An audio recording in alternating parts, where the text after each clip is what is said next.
അതെ. പക്വേറ്റ എന്ന് പറയുന്നത് നമ്മൾ നേരത്തെ സൂചിപ്പിച്ചതുപോലെ തന്നെ അദ്ദേഹത്തിന് പറ്റുന്നത് അദ്ദേഹം ചെയ്യുന്നുണ്ട്. പക്ഷേ അദ്ദേഹത്തിനൊരു ടെക്നിക്കാലിറ്റി അല്ലെങ്കിൽ ക്രിയേറ്റിവിറ്റി എന്ന് പറയുന്ന ഒരു ഘടകം അവിടെ ലാക്ക് ചെയ്യുന്നുണ്ട്.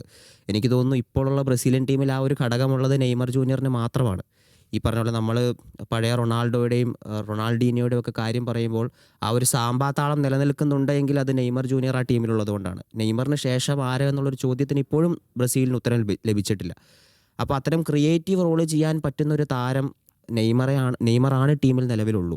അപ്പം പക്വേറ്റയെ നമ്മൾ എത്രത്തോളം നെയ്മറുമായി കമ്പയർ ചെയ്യേണ്ടി വരും എന്നുള്ളതൊരു വലിയ ചോദ്യമാണ്. അപ്പം എനിക്ക് തോന്നുന്നു പക്വേറ്റ അത്യാവശ്യം അധ്വാനിച്ച് കളിക്കുന്ന ഒരു താരമാണ്. അദ്ദേഹത്തിന് എനിക്ക് തോന്നുന്നു ഇപ്പോൾ നമ്മൾ എടുത്തു പറയേണ്ടത് അവർ ഈ സ്ട്രോങ് ടീമിനെതിരെ വരുമ്പോൾ ഇപ്പം ഹെയ്ത്തിയാണ് എതിരാളികൾ വരുന്നത്. അവർ ചിലപ്പോൾ ലോ ബ്ലോക്ക് കളിക്കാനുള്ള സാധ്യതയുണ്ട്. അപ്പം നമ്മളിവിടെ നോക്കുന്നത് കഴിഞ്ഞ ലോകകപ്പിലെ ക്രൊയേഷ്യക്കെതിരെയുള്ള മത്സരമാണ്.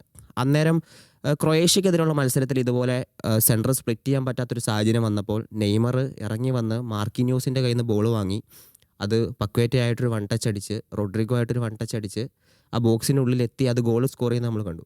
അതുപോലെ ഒരു മൊമെൻറ്റ് ക്രിയേറ്റ് ചെയ്യാൻ പറ്റുന്ന താരങ്ങൾ ബ്രസീലിൽ കുറവാണ് എന്നുള്ളതാണ് ഇപ്പോൾ സത്യം. അപ്പോൾ റാഫീനയ്ക്ക് അത് ചെയ്യാൻ പറ്റുമായിരിക്കും. പക്ഷേ അദ്ദേഹത്തിൻ്റെ ഇപ്പോഴത്തെ പൊസിഷനിൽ നിന്നുകൊണ്ട് അദ്ദേഹത്തിന് ചെയ്യുന്നതിനൊരു ലിമിറ്റേഷൻ ഉണ്ട്.